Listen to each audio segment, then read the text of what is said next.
আসা হবে। কেন ভাই আমরা আমাদের কর্মদক্ষতা বাড়িয়ে সেটাকে কেন 12 ঘন্টায় করতে পারি না? যেই নারীরা কর্মক্ষেত্রে আছে তাদেরকে রাষ্ট্রীয় সহায়তায় তাদের পরিবারের দায়িত্ব নিয়ে তাদেরকে আরো ভালো কাজ করার ক্ষেত্রে, ন্যায্য মজুরি আদায়ের ক্ষেত্রে কেন আমরা অনুপ্রাণিত করতে পারি না? আমরা তাদেরকে সামনের দিকে এগিয়ে না দিয়ে কেন পিছন দিকে এখনো টেনে ধরি?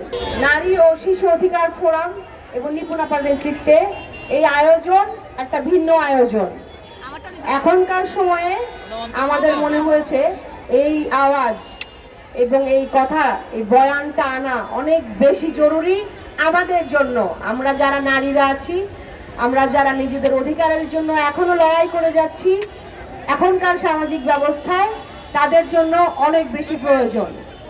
বিগত ফ্যাসিস্ট রেজিমের সময়ে শুধুমাত্র মায়েরা যেই ভাইদেরকে গুম করা হয়েছে, বিচার বহির্ভূত হত্যা করেছে, নির্বিচারে কাস্টোডিয়াল টর্চার করা হয়েছে, তাদের পরিবারেরা, মা, বোন, কন্যা সন্তানরা আমরা একসাথে দাঁড়িয়েছি। এক একজন শক্ত দৃঢ় পাহাড়ের মতো আমাদেরকে শক্তি জুগিয়েছে তখনকার সময় 15 বছর আগে থেকে। এবং আমরা জানি এই নারীরা রাজপথে ছিলেন দেখেই কিন্তু 36শে জুলাই সম্ভব হয়েছিল।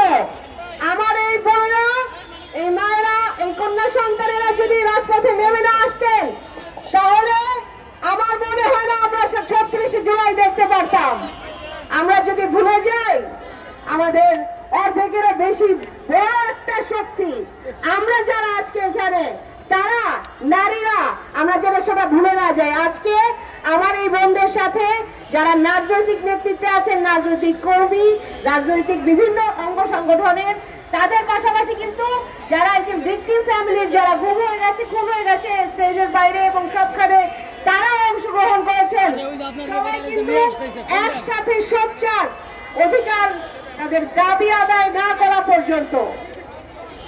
আমরা পরিবর্তন দেখেছি গণ অভ্যুত্থানে, কিন্তু পরিবর্তন পরবর্তী সময়ে এসেও আমাদেরকে এমন সব সামাজিক অবস্থার মধ্যে সম্মুখীন হতে হচ্ছে যেখানে আমাদের এখনো হিসাব করতে হয় আমাদেরকে কর্মঘণ্টা কমিয়ে 5 ঘন্টায় নিয়ে আসা হবে।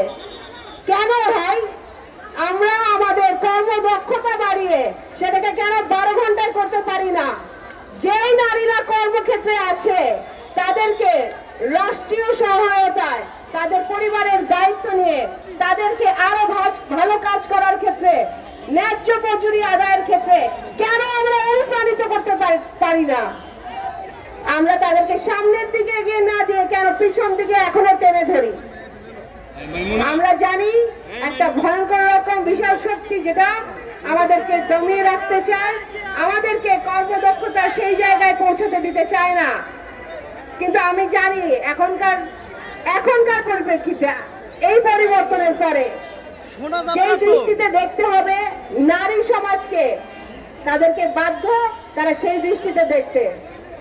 তাদেরকে কেউ এখতিয়ার দেয়নি, কাউকে অধিকার দিয়েছে যে একজন পুরুষের ক্ষেত্রে 4টা বিবাহ করা যাবে। এই এখতিয়ার কি আমার বোনরা দিয়েছে কাউকে? এই সমাজ আমরা চাই না, এই কোন সমাজ ব্যবস্থায় এদের কোন জায়গাও আমরা দিতে চাই না।